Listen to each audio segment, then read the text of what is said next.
नमस्कार, यो हो न्यूज 24 टेलिभिजन न्यूज 8 मा स्वागत छ। नेपाली कांग्रेस संसदीय दलको नेतामा निर्वाचित भएसँगै सभापति शेरबहादुर देउवालाई फेरि प्रधानमन्त्री बन्ने बाटो खुला भएको छ।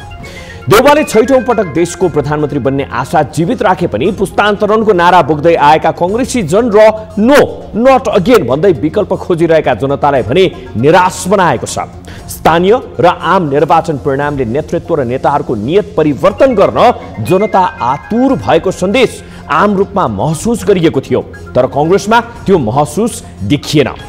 देउवालाई संसदीय दलको नेता हुनबाट रोक्नु मात्रै होइन, राष्ट्रिय राजनीतिमै नयाँ आशा सञ्चार गर्ने गगन पक्षको अपेक्षा थियो, तर कांग्रेसले 78 वर्षीय शेरबहादुर देउवालाई 6औं पटक प्रधानमन्त्री बनाई छाड्न ढिप्पी कस्यो। 5 पटक प्रधानमन्त्री भए पनि असफल नेताको छवि बनाएका देउवालाई रोक्न नसक्नुका कारणहरू इतिहासले खोज्ला, तर पुस्तान्तरण चाहेका हौ भन्दै गगन पक्षको भेलामा सामेल भएका भनिएका 38 सांसदहरूमा 18 जनाले के भूमिका खेले, कस्तो भूमिका खेले भन्ने कुराको लेखाजोखा सुरु भएको छ। कांग्रेस महामन्त्री गगन थापाकै भनाई सापटी लिँदा जनताबाट निर्वाचित भएर आएका माननीय जीवहरूलाई विवेक प्रयोग गरी दलको नेता छान्न केले रोक्यो? अझ मतदान गरेको तस्बिर खिचेर प्रमाणका रूपमा व्हाट्सएपमा पठाउने अवस्था कसरी आयो? हिजोसम्म आम मतदाता सो विवेकले मतदान गर्न पाउँदैनन्, अनेक प्रलोभनमा परेका हुन्छन् भनेको सुनिन्थ्यो, तर कांग्रेस पार्टीको निर्वाचनमा सांसदहरूलाई प्रलोभनको जालोमा फसेको आशंका गर्न ठाउँहरू प्रशस्तै देखिन्छन्।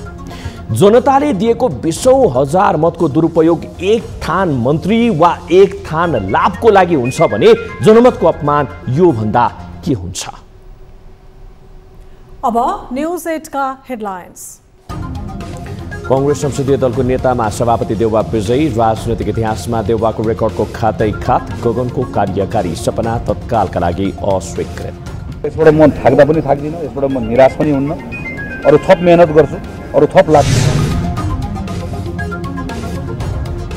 प्रतिनिधि सभाका नवनिर्वाचित सांसदको शपथ अघि सर्वदलीय बैठक आह्वान, शपथ सम्बन्धी कार्यक्रमको ब्रिफिङ र सांसदले पाउने सुविधा लगायतका विषयमा जानकारी गराइने।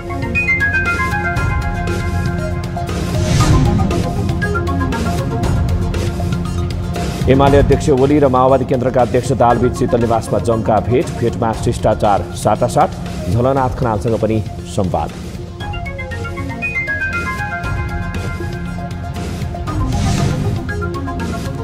बिकिनी किलर चार्ल्स सोभराजलाई तत्काल जेलमुक्त गर्न सर्वोच्चको आदेश, 15 दिनभित्रै आफ्नो देश फर्काउने व्यवस्था मिलाउन उर्दी।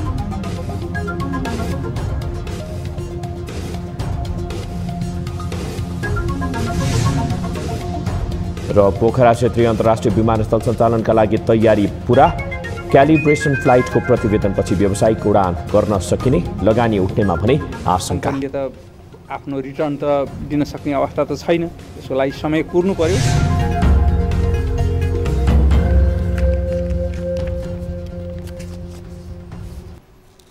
हामी निरन्तर न्यूजमा छौं।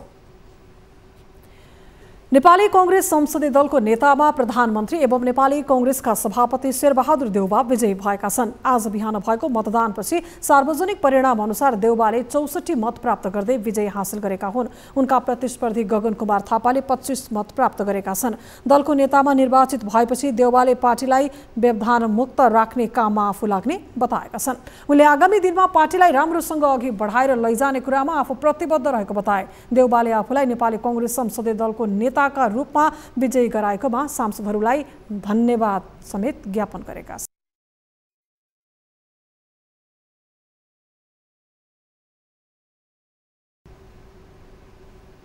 संसदीय दलको नेता चयन भएसँगै कांग्रेस महामन्त्री गगन थापाको कार्यकारी सपना तत्कालका लागि भत्किएको छ। संसदीय दलको चुनावमा अपेक्षाकृत मत नै प्राप्त गर्न नसकेका थापा प्रधानमन्त्री समेत रहेका कांग्रेस सभापति शेरबहादुर देउवासँग पराजित भए। देउवा यस्ता व्यक्ति हुन् जो सत्ता राजनीतिमा कुटिल खेलाडी मानिन्छन्। यिनै देउवालाई चुनौती दिन थापाले मोलेको जोखिमको मूल्य र उनको अबको बाटो कस्तो रहला त? हेरौं यो रिपोर्ट।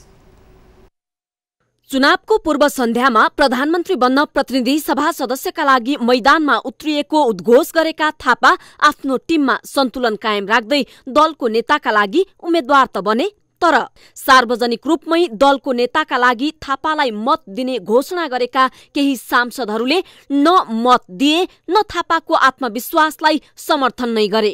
तर थापाले अविचलित रूपमा आफू आफ्नो राजनीतिक कर्म र उद्देश्यबाट नभाग्ने जिकिर गरेका छन्। सौभाग्य मेरो लागि यो मेरो अपेक्षाकृत होइन। यो मैले योभन्दा धेरै राम्रो हुन्छ भन्ने सोचेको थिएँ, अपेक्षा गरेको थिएँ। तर यसबाट म थाक्दा पनि थाक्दिनँ, यसबाट म निराश पनि हुन्न। अरू थप मेहनत गर्छु, अरू थप लाग्छु। संसदीय दलको चुनावमा सम्मानजनक मत आउने अपेक्षा इतर समूहको थियो, तर देउबा दोब्बर बढी मतले विजयी बने। संसदीय अङ्कगणित देउबाको पक्षमा बलियो देखिए पनि शेखर गगन समूह भित्र थपिएका नयाँ अनुहार र पुस्तान्तरणको पक्षमा रहेका सांसदहरूले थापालाई मत दिने आकलन गरिएको थियो। तर परिस्थिति बनिदियो अर्कै। अझ रोचक त के छ भने केही सांसदहरूले मतदान गरेको फोटो आफ्नो मोबाइलमा लिन भ्याए। यस्तो हरकत थापा विरुद्ध मात्र नभई पुस्तान्तरणको हुङ्कार दिने सबै नेता कार्यकर्तादेखि सांसदहरूकै विरुद्धमा भएको टिप्पणी कांग्रेस संस्थापन इतर पक्षका नेताहरूले गरेका छन्। जित्ने नै भनेर कहा हो, तैपनि जुन खालको अपेक्षा थियो त्यो अपेक्षामा गम्भीर रूपबाट फरक देखा पर्यो। शेखर गगन पक्षको भेलामा 38 सांसदको उपस्थिति रहेको केसीको दाबी छ। तर मत खसाल्दा ती सबैले गगनलाई साथ दिएनन्। गगनको हारपछि प्रतिक्रिया दिँदै अर्का महामन्त्री विश्वप्रकाश शर्माले आफू मन्त्रीको दौडमा नरहेको जिकिर सहित संसदीय दलको चुनावमा बेहोरेको हारबारे परिस्थितिको विकाससँगै अघि बढ्ने बताए। 1 वर्ष अगाडि महामन्त्री बनाएर मेरो काँधमा कतिवटा कामहरू गर्न नसकिराखिएको, नभ्याइराखिएको कामहरूले मलाई पर्खिरहेको बेला छ। अनि विश्वप्रकाश शर्मा तुरुन्तै मन्त्री बन्नतिर लाग्नु यदि उचित हुँदैन भन्ने कारणले मैले चाहिँ के भन्दाखेरि अहिले म मन्त्री बन्ने कुरामा छैन र अहिले सरकारमा जाने कुरामा साथीहरू जानुहुन्छ। जान चाहने साथीहरूलाई संयोजन गर्नु राम्रो, जाने चाहने साथीहरूलाई हौस्याउनु राम्रो। संसदीय दलको नेतामा शानदार बहुमतले निर्वाचित देउबाले आफूलाई मत दिनेलाई बधाई दिँदै पार्टीलाई एकताबद्ध बनाएर लैजाने बताएका छन्। कम बोल्ने र निर्णयमा परिपक्वता खोज्ने देउबाको जित करिब पक्का जस्तै थियो। तर कांग्रेस जनमा थापाको उम्मेदवारीले परिवर्तनको रक्त सञ्चार भने गरेकै हो। यद्यपि प्रयास निर्णायक बन्नै सकेन। थापाको पराजय सामान्य प्रक्रिया हो, तर उनको पराजयसँगै पुस्तान्तरणको मुद्दाले पनि हारेको छ। यसको दीर्घकालीन असर राजनीतिमा भविष्य खोज्दै कांग्रेस रोज्नेहरूमा मात्र होइन, अन्य दल र दलका युवा जमातमा पनि पर्ने नै छ। अझ 50 वर्ष मुनिका कांग्रेसकै 25 सांसदहरूमाथि गम्भीर प्रश्न उठेको छ। यी प्रश्नले समग्र राजनीति घेरिदा थापा स्वयं उम्किने बाटो पनि धुमिल नै देखिन्छ। तर निरन्तरतामा क्रमभङ्गता नीति अख्तियार गर्दै थापा अघि बढेमा भने उनको कार्यकारी सपनासहित राजनीतिमा पुस्तान्तरणको मुद्दाले पक्कै जित्नेछ। न्यूज 24 टेलिभिजनका लागि राजनीतिक ब्युरो। दर्शकवृन्द, नेपाली कांग्रेसको संसदीय दलको नेतामा प्रधानमन्त्री शेरबहादुर देउबा नै निर्वाचित भएको प्रसङ्गलाई हामीले यहाँहरूमा जोडिरहेका छौँ। यति बेला यो समग्र दिनभरको चुनावी प्रतिस्पर्धा जसरी देखिएको थियो सभापति शेरबहादुर देउबा र महामन्त्री गगन थापा बीच, त्यसलाई हामी समीक्षा गर्ने प्रयासमा छौँ। हाम्रा टिभी जर्नलिस्ट शीतल रिजाल यति बेला हाम्रो न्युज रुमबाट नै हामीसँग प्रत्यक्ष रूपमा जोडिनु भएको छ। शीतल, आज दिनभरि जसो नै नेपाली राजनीतिमा विशेष गरी नेपाली कांग्रेसभित्र संसदीय दलको नेताको रूपमा को चुनिने भन्ने विषयले नै एक हिसाबले चर्चा पाएको देखियो। कांग्रेस संसदीय दलको निर्वाचनको मत परिणामलाई हेर्ने हो भने फेरि एकपटक प्रधानमन्त्री बन्ने बाटोमा अहिलेका प्रधानमन्त्री शेरबहादुर देउबाले नै आफ्नो भाग्यरेखा कोरेको जस्तो स्थिति देखिन्छ। दिनभरिको मत परिणाम पछिको अवस्थालाई हामीले कसरी हेर्न सक्छौँ र कांग्रेसभित्र अब यसले कस्तो प्रभाव पार्ला? धन्यवाद सुषमा। जसरी नेपाली कांग्रेसको संसदीय दलको नेता चुन्ने निर्वाचनमा प्रधानमन्त्री तथा नेपाली कांग्रेसका सभापति शेरबहादुर देउबा चौथो पटक निर्वाचित भएका छन्। अर्थात् बुधबार बिहान सिंहदरबारको संसदीय दलको कार्यालयमा भएको निर्वाचनमा शेरबहादुर देउबाले 64 मत प्राप्त गरेका छन् भने उनको निकटतम प्रतिद्वन्दी भनौँ या प्रतिस्पर्धामा होमिएका गगन कुमार थापाले जम्मा 25 मत मात्रै प्राप्त गरेको अवस्था छ। पार्टीमा पुस्तान्तरणको र परिवर्तनको मुद्दा सहित हस्तक्षेपकारी भूमिकामा देखा परेका पछिल्लो समय हस्तक्षेपकारी भूमिकामा देखा परेका कांग्रेस महामन्त्री गगन कुमार थापाले यो पार्टीभित्र अब संसदीय दलको नेता बनेर सरकारको नेतृत्व गर्ने जुन अपेक्षाका साथ चुनावी मैदानमा होमिएका थिए त्यसलाई पुनः प्रधानमन्त्री तथा सभापति शेरबहादुर देउवाले ब्रेक लगाएका छन्। यद्यपि कांग्रेस महामन्त्री गगन कुमार थापालाई नेपाली कांग्रेसका नेता शेखर कोइराला, अर्का महामन्त्री विश्वप्रकाश शर्मा, युवा नेता प्रदीप पौडेल,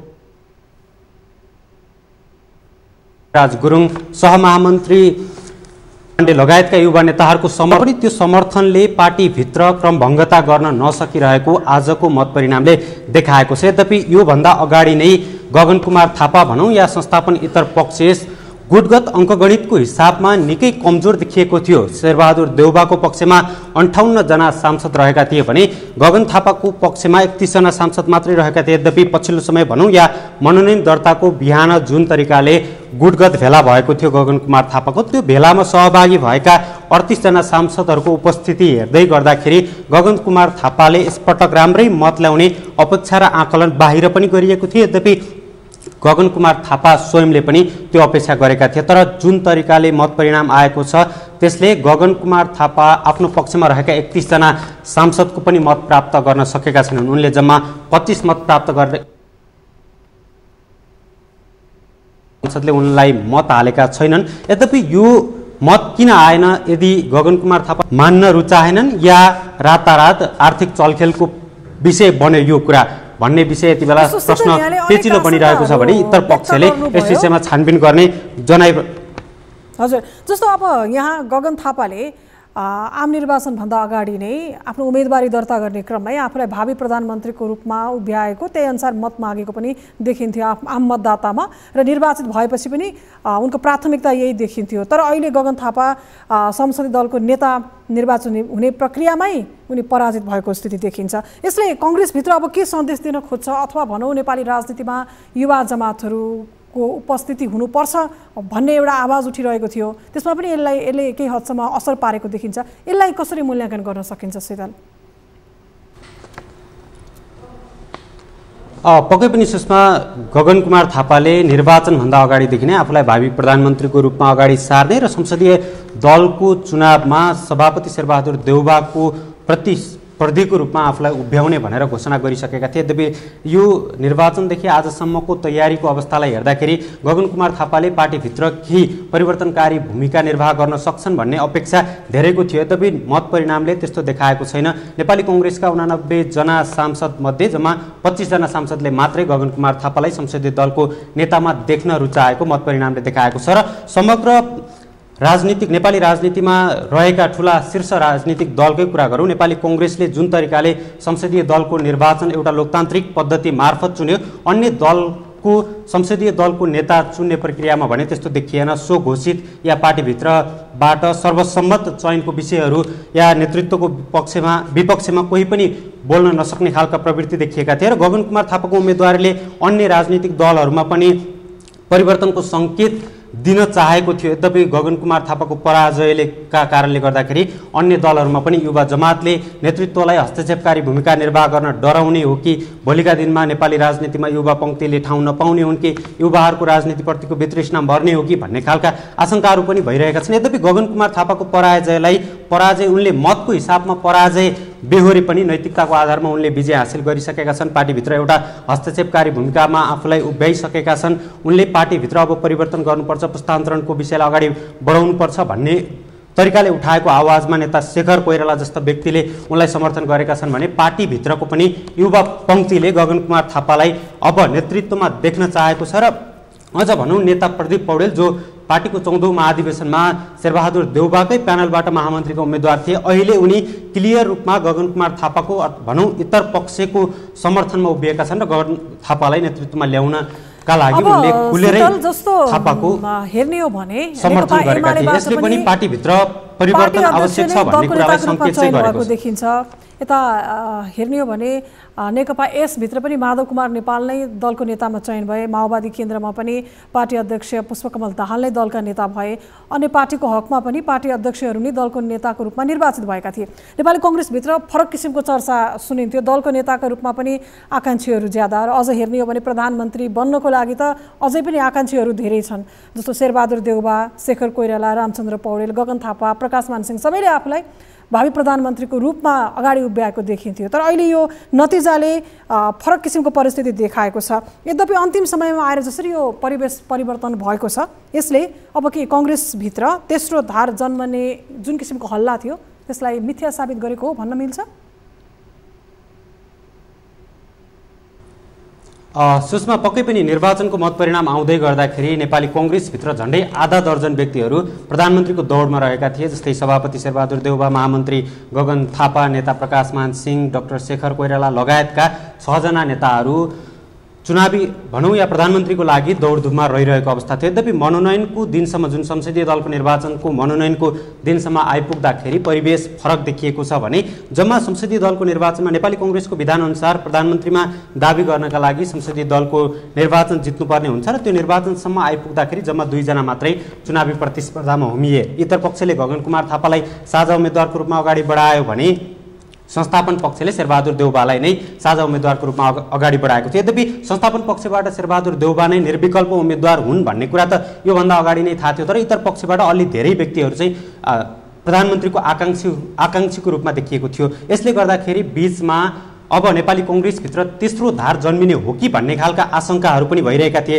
विवादहरू पनि देखिएको थियो। डाक्टर शेखर कोइराला नै आफै म यसपटक प्रधानमन्त्री हुनैपर्छ भनेर लागि परिरहेको अवस्था थियो भने महामन्त्री गगन कुमार थापाले आफूले कुनै पनि हालतमा पछाडि नहट्ने बताइरहेको अवस्था थियो। यसले गर्दाखेरि पनि नेपाली कङ्ग्रेसभित्र तेस्रो धारको एउटा बीजारोपण अर्थात् झिल्को देखाएको थियो। तर पछिल्लो समय एकाएक मनोनयन दर्ताको केही समय अगाडि आइपुग्दाखेरि इतर पक्ष पनि एकजुट भएको छ भने इतर पक्षले गगन कुमार थापालाई नै आफ्नो संयुक्त साझा उम्मेदवारको रूपमा अगाडि बढाए। त्यसैगरी यता संस्थापन पक्षबाट शेरबहादुर देउवा साझा उम्मेदवारको रूपमा अगाडि आए भने उनलाई प्रकाशमान सिंह, रामचन्द्र पौडेल जो प्रधानमन्त्रीका आकाङ्क्षी थिए उनले समर्थन गरिरहेको अवस्था छ। यसरी हेर्दाखेरि अहिलेको परिवेशमा नेपाली कङ्ग्रेसभित्र अब संस्थापन पक्ष र संस्थापन इतर पक्ष बीच नै कडा प्रतिस्पर्धा हुने देखिन्छ। तेस्रो धार जन्मिने अवस्था या त्यो डर अहिले तत्काललाई हटेको छ भने अझ पछिल्लो परिवेशले गर्दाखेरि संस्थापन इतर पक्ष अब एक भएर जानुपर्छ भन्ने खालको सन्देश पनि दिएको छ भने परिवर्तनको लागि या परिवर्तन ल्याउनुपर्छ भन्ने पक्षमा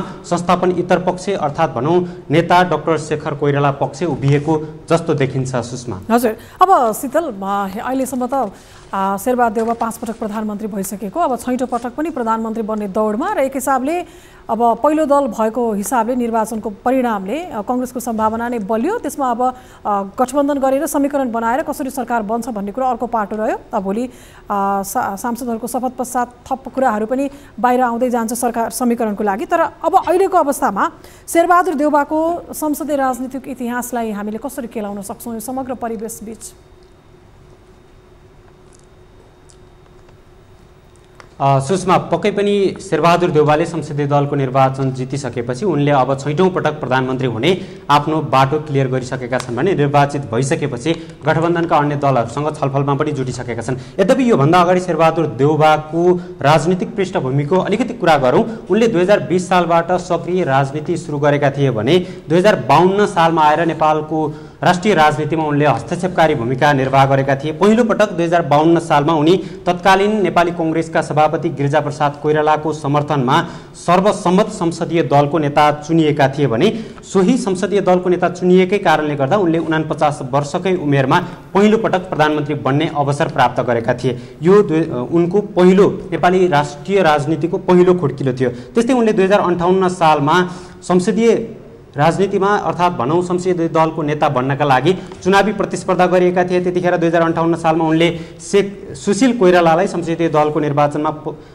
पराजित गर्दै उनी दोस्रो पटक संसदीय दलको नेतामा चुनिएका थिए भने 2064 सालसम्म आइपुग्दा उनी फेरि संसदीय दलको नेता बन्ने आकाङ्क्षाका साथ चुनावी मैदानमा होमिए। त्यो बेला 2064 सालमा भने गिरिजाप्रसाद कोइराला प्रधानमन्त्री थिए। नेपाली कङ्ग्रेससँग फेरि पनि प्रधानमन्त्री बन्ने म्यान्डेट जनताले नदिएका कारणले गर्दाखेरि गिरिजाप्रसाद कोइराला संसदीय दलको नेतामा चुनावी प्रतिस्पर्धामा होमिएनन्। त्यसको बदलामा दोस्रो वरियतामा रहेका शेरबहादुर देउवा चुनावी प्रतिस्पर्धामा होमिए भने उपसभापति त्यो बेलाका उपसभापति रामचन्द्र पौडेल र शेरबहादुर देउवा बीच संसदीय दलको निर्वाचनमा कडा प्रतिस्पर्धा भएको थियो भने रामचन्द्र पौडेलसँग शेरबहादुर देउवाले 64 मा भने पराजित हुनु परेको थियो। त्यस्तै 2070 सालको निर्वाचन भनौँ या पहिलो संविधान सभाको निर्वाचनसम्म आइपुग्दाखेरि कांग्रेस संसदीय दलको निर्वाचनमा देउबा र सुशील कोइराला बीच चुनावी प्रतिस्पर्धा भएको थियो। यद्यपि त्यति बेला पनि शेरबहादुर देउबा पराजित भएका थिए भने उनलाई सुशील कोइरालाले पराजित गर्न सफल भएका थिए र 2072 सालमा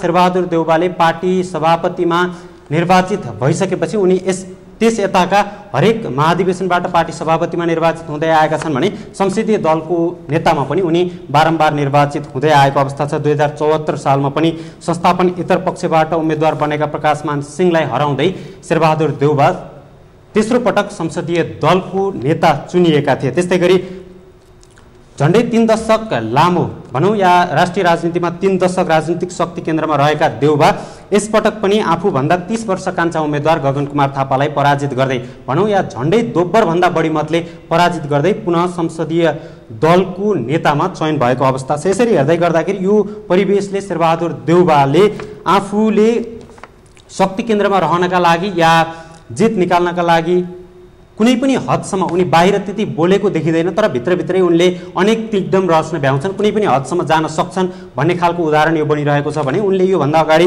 2052, 58, 61 त्यसै गरी गणतन्त्रपछि 2 पटक प्रधानमन्त्री भइसकेका छन् र अहिलेसम्मको समग्र 5 चोटि प्रधानमन्त्री भइसकेका शेरबहादुर देउबा अब 6औं पटक प्रधानमन्त्री बन्ने लयमा देखिएका छन् र यसपटक यो संसदीय दलको निर्वाचनले पनि देउबालाई 6औं पटक प्रधानमन्त्री बन्ने देउबाको सपनाको ढोका फेरि खोलिदिएको छ। अहिले हेर्ने हो भने गगन कुमार थापा दलको नेता चयन हुने कि शेरबहादुर देउबा भन्ने एउटा जुन प्रश्न थियो त्यसको जवाफ पाइसकेका छौँ, यसको परिणाम आइसकेको छ। यदि गगन कुमार थापा भएको भए अहिले जसरी सरकार बनाउने समीकरणहरू अगाडि बढिराखेको थियो त्यसमा केही फेरबदल हुन सक्छ कि नयाँ केही राष्ट्रिय स्वतन्त्र पार्टी लगायत स्वतन्त्र पार्टीको पनि सरकारमा उपस्थिति हुन सक्ने स्थितिलाई आङ्कलन गरिएको थियो। अहिलेको लागि त्यो स्थिति बन्द भएको छ। यो हिसाबले हेर्ने हो भने जसरी गठबन्धन गरेर गएका दलहरू छन्, माओवादी, नेकपा, यस हुनसक्छ अथवा अन्य राजनीतिक दलहरूलाई चाहिँ राहत मिलेको हो। फेरि एकपटक संसदीय दलको नेता शेरबहादुर देउबा नै चुनिदा कांग्रेसभित्र सुषमा पक्कै पनि तपाईले भने जस्तै सरकार गठनमा पनि यो संसदीय दलको नेपाली कांग्रेसभित्रको संसदीय दलको नेतामा शेरबहादुर देउबाको विजयले केही प्रभाव पार्न सक्छ। यदि गगन कुमार थापाले संसदीय दलको नेतामा निर्वाचित भएको भए उनले नयाँ युवा जमात या नयाँ राजनीतिक दल जस्तै गगन कुमार थापालाई स्वीकार्नका लागि राष्ट्रिय स्वतन्त्र पार्टी लगायतका साना दलहरू पनि तयार रहेका थिए भने गगन कुमार थापाले निर्वाचन हारेर शेरबहादुर देउबाले नै पुनै संसदीय दलको नेता चयन भइसकेपछि फेरि पनि यही वर्तमान सत्ता गठबन्धनकै सरकार बन्ने कसरत चलिरहेको छ। यद्यपि योभन्दा अगाडि जुन तरिकाले गठबन्धनबाटै निर्वाचनमा जाने कसरतहरू भइरहेका थिए त्यो बेला पनि गगन कुमार थापा लगायतका इतर पक्षका नेताहरूले गठबन्धनको विरोध गरिरहेका थिए, एक्लै निर्वाचनमा जानुपर्ने खालका तर्क वितर्कहरू गरिरहेका थिए र यद्यपि अहिलेको यो मतपरिणामले हेर्दाखेरि र संसदीय अङ्कगणितको हिसाबले हेर्दाखेरि कुनै एक राजनीतिक दलको सरकार बन्न सक्ने अवस्था त छैन। कुनै पनि दललाई जनताले स्पष्ट बहुमत दिएका छैनन्। 2 वा 2 भन्दा बढी राजनीतिक दलहरू नै मिलेर सरकार बनाउनु पर्ने अवस्थामा शेरबहादुर देउबाकै पुनः संसदीय दलको नेतामा चयन हुने परिवेशले यही सत्ता गठबन्धन जुन नेकपा माओवादी केन्द्र, नेकपा एकीकृत समाजवादी, लोकतान्त्रिक समाजवादी पार्टी, राष्ट्रिय जनमोर्चा लगायतकै सत्ता गठबन्धनकै नयाँ सरकार बन्ने हो कि भन्ने आकलन हामीले गर्न सक्छौँ। यद्यपि अहिले नै सत्ता गठबन्धनको समीकरणबारे हामीले भनिहाल्न सक्ने अवस्था त छैन, किनभने नेकपा माओवादी केन्द्रले नै यति बेला सत्ताको चाबी बोकेर हिँडिरहेको छ भने उसले नेपाली कांग्रेस र नेकपा एमालेसँग समानान्तर रूपमा आफ्नो बार्गेनिङ गरिरहेको छ। त्यसैगरी नेपाली कांग्रेसले पनि नेकपा माओवादी केन्द्रले धोका दिएको अवस्थामा अन्य वैकल्पिक शक्ति, राजनीतिक शक्तिहरूको समर्थन खोजिरहेको छ भने बलियो सत्ता समीकरणको बाटो पनि नेपाली कांग्रेसले खोजिरहेको छ। यद्यपि संसदीय दलको नेताको निर्वाचन मतपरिणाम दर्शक यति बेला हाम्रा टिभी जर्नलिस्ट शीतल रिजाल हाम्रो न्युज रुमबाट नै जोडिनु भएको थियो। समग्रमा नेपाली कांग्रेसको संसदीय दलको नेता चयनका लागि जसरी निर्वाचनको प्रक्रिया भएको थियो जसमा फेरि एकपटक दलको नेताकै रूपमा शेरबहादुर देउबा निर्वाचित भएको अवस्था छ। यसले नेपाली कांग्रेसभित्रको अवस्था र समग्र राजनीतिमा पार्ने प्रभावको विषयमा हामीले विश्लेषण गर्ने प्रयास गरेका थियौँ। अब बाँकी न्युज प्रतिनिधि सभामा प्रतिनिधित्व गर्ने दलहरूको सर्वदलीय बैठक भोलि बस्दैछ। प्रतिनिधि सभाका ज्येष्ठ सदस्य पशुपति शमशेर जबराको अध्यक्षतामा सर्वदलीय बैठक बस्न लागेको हो। भोलि दिउँसो 1 बजे प्रतिनिधि सभा सदस्यहरूको शपथ ग्रहण कार्यक्रम छ। त्यसभन्दा अगावै 12 बजेदेखि संघीय संसद सचिवालयले प्रतिनिधि सभामा प्रतिनिधित्व गर्ने 12 वटै दलका नेताहरूलाई बैठकमा बोलाएको हो। प्रत्येक दलबाट एक-एकजना र 5 स्वतन्त्र सांसदलाई सर्वदलीय बैठकमा बोलाइएको छ। बैठकमा शपथ सम्बन्धी कार्यक्रमको ब्रिफिङ र सांसदले पाउने सेवा सुविधा लगायत विषयमा सांसदहरूलाई महासचिव र कार्यव्यवस्था महाशाखाका अधिकारीले जानकारी गराउनेछन्।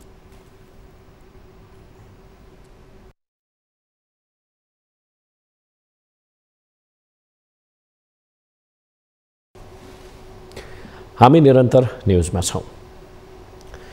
प्रधानमन्त्री समेत रहेका नेपाली कांग्रेसका सभापति शेरबहादुर देउवा मुलुकको राजनीतिमा रेकर्ड कायम गर्ने नेताका रूपमा कहलिएका छन्। उनी जम्बो मन्त्रीमण्डल विस्तारदेखि सबैभन्दा धेरै पटक प्रधानमन्त्री बन्ने जीवित नेता पनि हुन्। कांग्रेसभित्र जब्बर ढङ्गले उठेको पुस्तान्तरणको मुद्दा र युवाको हस्तक्षेपकारी भूमिकामाथि मात खुवाइदिएका देउवा 6औं पटक प्रधानमन्त्री बन्ने प्रयासमा जुटेका छन्। एक रिपोर्ट।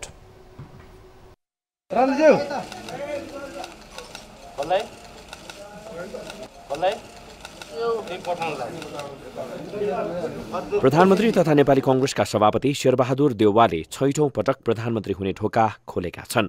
बुधबार भएको पार्टीको संसदीय दलको निर्वाचनमा महामन्त्री गगन थापालाई भारी मतान्तरले पराजित गर्दै देउवाको प्रधानमन्त्री बन्ने बाटो खुला भएको हो। संसदीय दलको नेता पदको लागि आज सम्पन्न निर्वाचनमा संसदीय दलको नेता पदका उम्मेद्वार माननीय गगन कुमार थापाले जम्मा 25 मत प्राप्त गर्नुभएको र माननीय शेरबहादुर देउवाले जम्मा 64 मत प्राप्त गर्नुभएकोले संसदीय दलको विधानको धारा 5(4) बमोजिम दलका सम्पूर्ण सदस्य संख्याको 50% भन्दा बढी सदस्यको मत माननीय शेरबहादुर देउवाले प्राप्त गर्नुभएकोले नेपाली कांग्रेस संसदीय दलको नेता पदमा निर्वाचित हुनुभएको घोषणा गर्दछु। 2051 सालमा एमाले नेता मनमोहन अधिकारी नेतृत्वको अल्पमतको सरकार ढलेपछि पहिलो पटक संयुक्त सरकारको प्रधानमन्त्री बनेका देउवाले शाही कालमा मात्रै 3 पटक प्रधानमन्त्री बन्ने मौका पाए।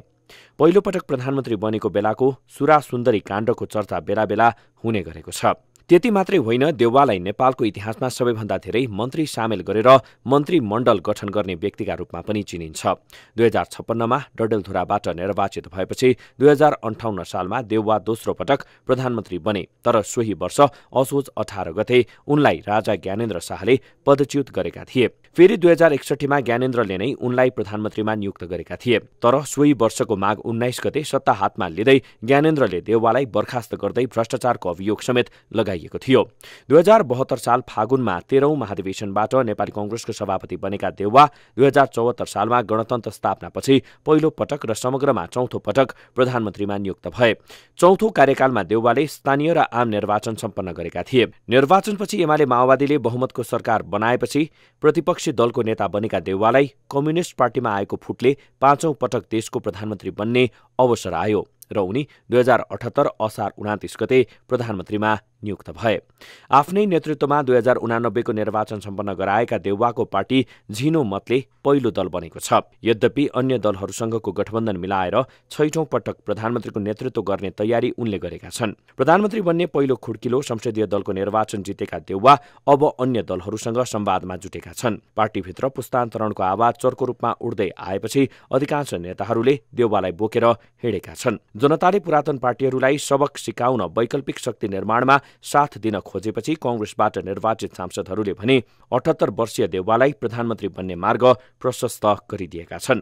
आफ्नै पत्नीलाई सांसद बनाउन समानुपातिक सूचीको पहिलो नम्बरमा नाम राखेकोदेखि सांसद किनबेचसम्मको आरोप खेपेका देउवाले यो पटकको इनिङमा कस्तो प्रदर्शन गर्छन् हेर्न बाँकी छ।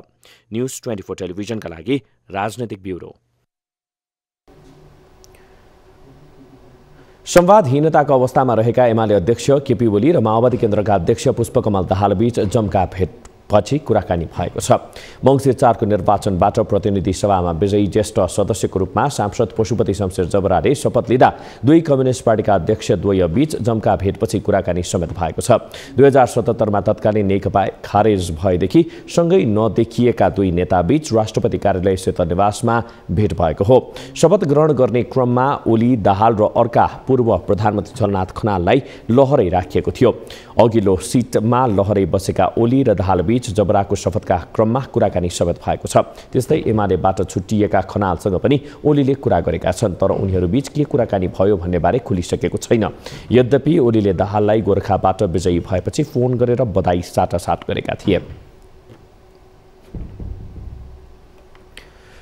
प्रधानमन्त्री शेरबहादुर देउवा र माओवादी केन्द्रका अध्यक्ष पुष्पकमल दाहाल प्रचण्ड एकीकृत समाजवादीका अध्यक्ष माधव कुमार नेपाललाई भेट्न त्रिवी शिक्षण अस्पताल पुगेका छन्। मङ्गलबार राति अस्पताल भर्ना भएका नेपालको स्वास्थ्य अवस्था बुझ्न देउवा र दाहाल अस्पताल पुगेका हुन्। नेपाललाई रुगाखोकी, ज्वरो र छातीमा संक्रमण भएपछि अस्पताल भर्ना गरेका थिए। नेपालको स्वास्थ्य अवस्थाको बारेमा जानकारी लिनुका साथै देउवा र दाहालले समसामयिक राजनैतिक विषयमा कुराकानी समेत गरेका थिए। बुधबार नै गठबन्धनको बैठक बस्दैछ। बैठक अघि नेपालसँग शक्ति बाँडफाँडको विषयमा पनि कुराकानी भएको बुझिएको छ। राष्ट्रपति विद्यादेवी भण्डारीले सरकार गठनका लागि दाबी पेश गर्न 10 पुससम्मको समय दिएकी छिन्। न्युजहरू अझै बाँकी छन्, अब पालो ब्रेकको।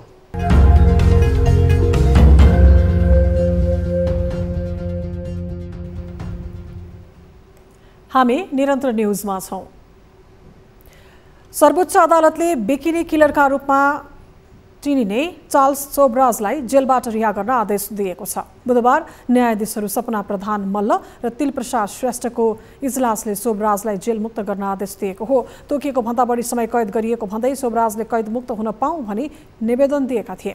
इजलासले सुनवाईपछि निवेदनको माग जायज ठहर गर्दै उनलाई थुनामुक्त गर्न आदेश दिएको सर्वोच्च अदालतले जनाएको छ। सर्वोच्चले अन्य मुद्दामा थुनामा राख्नु नपर्ने भए सोब्राजलाई बुधबार नै छाड्न र 15 दिनभित्र आफ्नो देश फर्काउन आवश्यक व्यवस्था मिलाउन समेत आदेश दिएको छ। अदालतले छाड्न आदेश दिएसँगै कानुन व्यवसायी समेत रहेकी उनकी सासू आमा शकुन्तला विश्वासले सोब्राजलाई थुनामुक्त गर्न सर्वोच्चको आदेशले आफूलाई खुसी बनाएको बताएकी छन्। सोब्राजले उनकी छोरी निता विश्वाससँग कारागारमै विवाह गरेका थिए। सोब्राजले आफ्ना कानुन व्यवसायी मार्फत पटक पटक सर्वोच्च अदालतमा बन्दी प्रत्यक्षीकरणको रिट दिइरहेका थिए। त्यसमा 70 वर्ष नाघेका ज्येष्ठ नागरिकले पाउनुपर्ने कैद छुटको सुविधा दिन पनि माग गरेका थिए। सोब्राजलाई जिल्ला अदालत भक्तपुरले 28 मङ्सिर 2032 भएको अमेरिकी नागरिक कोन्नी जो ब्रोन्ची र त्यसको 3 दिनपछि भएको क्यानेडियन नागरिक क्यारिएरी लरेन्टको हत्या अभियोगमा सर्वोच्च सहित जन्मकैदको सजाय सुनाएको थियो। लोकतान्त्रिक समाजवादी पार्टी लोसपा नेपालको संसदीय दलको नेतामा महन्त ठाकुर सर्वसम्मत भएका छन्। लोसपा अध्यक्ष समेत रहेका ठाकुर संसदीय दलको नेतामा सर्वसम्मतले चयन भएका हुन्। लोसपाले प्रतिनिधि सभामा 4 सिट मात्रै जितेको छ भने ठाकुर सहित सर्वेन्द्रनाथ शुक्ल, सरसिंह भण्डारी र रामप्रकाश चौधरी लोसपाबाट प्रतिनिधि सभा सदस्य छन्। यस्तै लोसपाले थ्रेसहोल्ड कटाउन नसकेपछि राष्ट्रिय पार्टी बन्नबाट समेत वञ्चित भएको छ। रेशमलाल चौधरीलाई जेलमुक्त गर्न माग गर्दै नवनिर्वाचित सांसदहरूले माइती घरमा शान्तिपूर्ण धरना दिएका छन्। नागरिक उन्मुक्ति पार्टीबाट नवनिर्वाचित सांसदहरूले चौधरीलाई जेलमुक्त गर्न बुधबार शान्तिपूर्ण धरना दिएका हुन्। नागरिक उन्मुक्ति पार्टीका संरक्षक समेत रहेका चौधरीलाई न्याय दिन माग गर्दै उनीहरूले शान्तिपूर्ण धरना दिएका हुन्। धरनामा जनताका लागि लडेको, जेलमै सड्नु परेको, न्याय देऊ, साँच्चै हामीलाई न्याय देऊ, टिकापुर घटनालाई राजनीतिकरण गर लगायतका प्लेकार्ड बोकेका थिए। धरनापछि नागरिक उन्मुक्ति पार्टीकी अध्यक्ष रञ्जिता श्रेष्ठले राज्यले चौधरीमाथि अन्याय गरेको भन्दै ससम्मान रिहा गर्नुपर्ने माग राखेकी छन्। नागरिक उन्मुक्तिबाट निर्वाचित सांसदहरूले चौधरीलाई रिहा नगरेसम्म शपथ ग्रहण नै नगर्नेसम्मका चेतावनी पनि दिएका छन्। रेशमलाई 2072 टिकापुरमा भएको राजनीतिक मुठभेडको मुख्य योजनाकार ठहर गरिएको छ। तर राजनीतिक घटना बन्द कोठामा नभई खुला बजारमा भएको र त्यहाँ आफू नरहेको उनको दाबी छ। हामी निरन्तर न्युजमा छौं। पोखरा क्षेत्रीय अन्तर्राष्ट्रिय विमानस्थल सञ्चालनका लागि अन्तिम तयारी पूरा भएको छ। क्यालिब्रेसन फ्लाइटबाट सकारात्मक रिपोर्ट आएपछि व्यावसायिक उडानको तयारी गरिएको हो। पुस 9 गतेदेखि बुद्ध एयरले उडान सुरु गर्ने भनिए पनि व्यावसायिक उडान पुस 17 गतेदेखि गर्ने तयारी छ। पर्यटकीय गतिविधि बढाउने उद्देश्यले सञ्चालनमा आउने विमानस्थलको निर्माण लागत निकै महँगो भएकोले विमानस्थलले तत्काल लगानी उठाउने विषयमा हुने आशंका छ। एक रिपोर्ट। चीनको एक्जिम ब्याङ्कबाट ऋण लिएर बनाइएको पोखरा क्षेत्रीय अन्तर्राष्ट्रिय विमानस्थल सञ्चालनको तयारी अन्तिम चरणमा पुगेको छ। केही प्राविधिक उपकरणको जाँच बाँकी भए पनि यान्त्रिक परीक्षण उडान अर्थात् क्यालिब्रेसन फ्लाइटको प्रतिवेदनले व्यावसायिक उडान गर्न सकिने भनिसकेको छ। एरोथाई कम्पनीको जहाजले मङ्सिर 5 देखि 11 गतेसम्म यान्त्रिक उडान गरेको थियो। सो उडानबाट विमानस्थलको एयर ट्राफिक कन्ट्रोलर, टावर, धावन मार्ग र सञ्चार उपकरण ठिकठाक देखिएको छ। यसबाहेक अध्यागमन, भन्सार, मेडिकल, सुरक्षा व्यवस्थाको तयारी पनि अन्तिम चरणमा पुगेको छ। बुद्ध एयरले पुस 9 गतेदेखि भारतको बनारसमा परीक्षण उडान पर्दैछ। तर व्यावसायिक उडान पुस 17 गतेदेखि मात्रै सुरु हुने बताइएको छ। 22 डिसेम्बरमा चाहिँ बुद्धहरूले एउटा डेमो फ्लाइट गर्दैछ पोखरामा। त्यो डेमो फ्लाइट पनि सम्पन्न भइसकेपछि 1 जनवरीबाट तपाईँको चाहिँ हाम्रो पोखरामा चाहिँ हाम्रो कमर्सियल फ्लाइटहरू चाहिँ नयाँ विमानस्थलबाट सुरु हुन्छ। र यसमा अलिकति प्रक्रियागत कुरा के हुन्छ भने चाहिँ प्रारम्भिक रिपोर्ट क्यालिब्रेसनको आयो। अब यसमा हाम्रो कमेन्ट सहित एउटा फाइनल रिपोर्टहरू चाहिँ आइसकेपछि फाइनल रिपोर्टहरूलाई चाहिँ हामी हाम्रो एरोनोटिकल इन्फर्मेसन पब्लिकेसन भन्छौँ। त्यो एआइपीमा चाहिँ त्यो डाटाहरू पब्लिस गरेको केही सर्टेन समयपछि चाहिँ हाम्रो के भन्छ पोखराबाट चाहिँ आइएफआर फ्लाइटहरू पनि सुरु हुन्छ।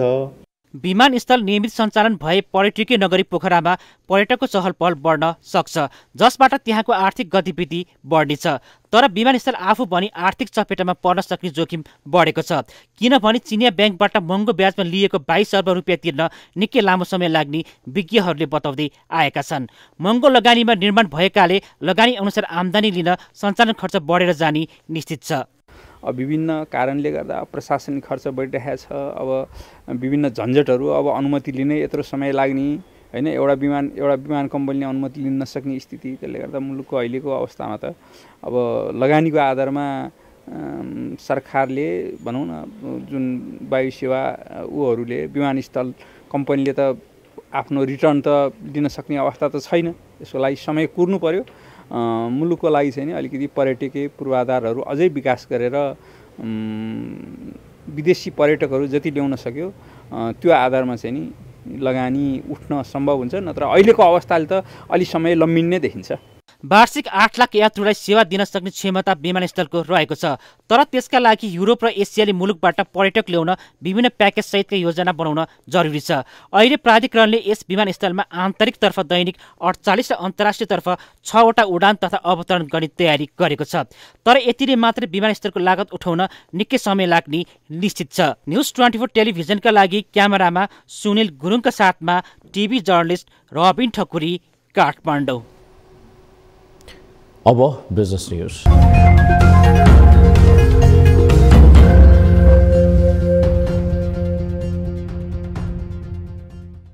औद्योगिक क्षेत्रमा देखिएका समस्या समाधान गर्न तयार रहेको उद्योग मन्त्री दिलेन्द्र प्रसाद बडुले बताएका छन्। बुधबार ललितपुरमा आयोजित एक कार्यक्रममा बोल्दै मन्त्री बडुले नीतिगत समस्या भए छलफल गरेर समाधान गर्न सकिने बताए। मुलुकको अर्थतन्त्र सुधार्न आयात निर्यातको सन्तुलन मिलाउने कोसिस भइरहेको पनि उनले बताए। औद्योगिक वातावरण बनाएर रोजगारी र उत्पादन बढाउनु पर्ने बेला आन्तरिक र वैदेशिक दुवै खालका लगानी घट्दै गएकाले अर्थतन्त्रमा समस्या देखिन थालेको बताए।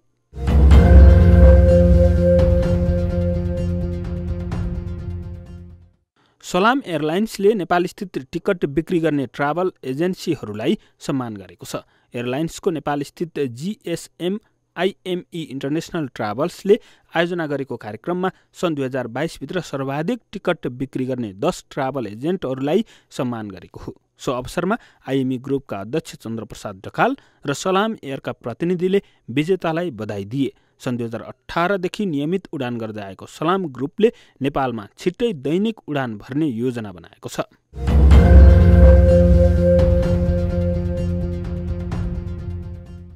सोमबार र मंगलबार बढेको शेयर बजारमा बुधबार ब्रेक लागेको छ। नेप्से परिसूचक 5.89 अङ्कले घटेको छ। पुसमा धेरै कम्पनीको लाभांश साधारण सभाबाट पारित भई शेयरधनीलाई वितरण हुने भए पनि चर्को ब्याजदरले बजारलाई माथि जान नदिएको विश्लेषण गरिएको छ। बजारमा चहलपहल कम भए पनि 86 करोड 38 लाख रुपियाँको शेयर किनबेच भएको छ। बैंकिङ बाहेक सबै समूहमा गिरावट आउँदा नेप्से दबावमा परेको हो।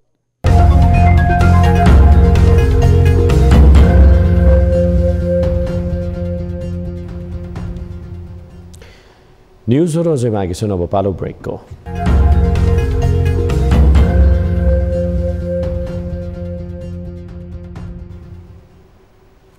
हामी निरन्तर न्युजमा छौँ।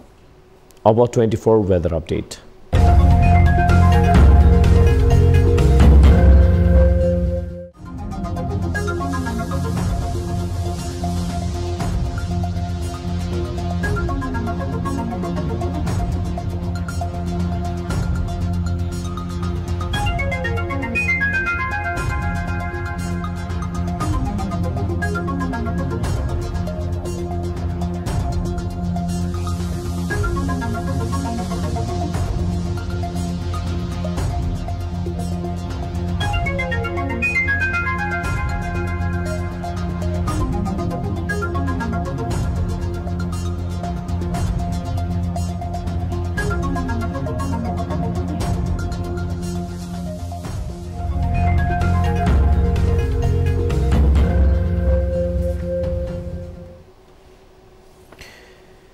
अब न्युज 8 को अन्त्यमा पुनः हेडलाइन्स।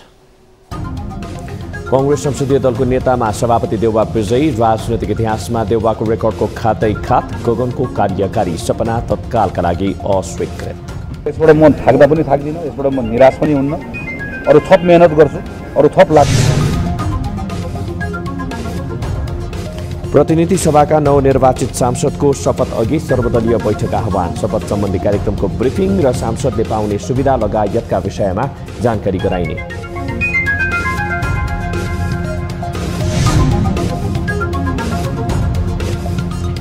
एमाले अध्यक्ष ओली र माओवादी केन्द्रका अध्यक्ष दालबीच शीतल निवासमा जम्का भेटमा शिष्टाचार साटासाट, झलनाथ खनालसँग पनि संवाद।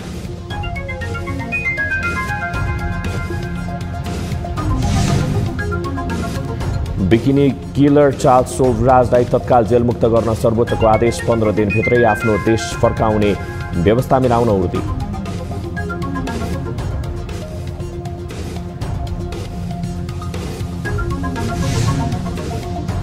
र पोखरा क्षेत्रीय अन्तर्राष्ट्रिय विमानस्थल सञ्चालनका लागि तयारी पूरा, क्यालिब्रेसन फ्लाइटको प्रतिवेदनपछि व्यावसायिक उडान गर्न सकिने, लगानी उठ्नेमा भने आशंका। आफ्नो रिटर्न त दिन सक्ने अवस्था त छैन, त्यसको लागि समय कुर्नु पर्यो।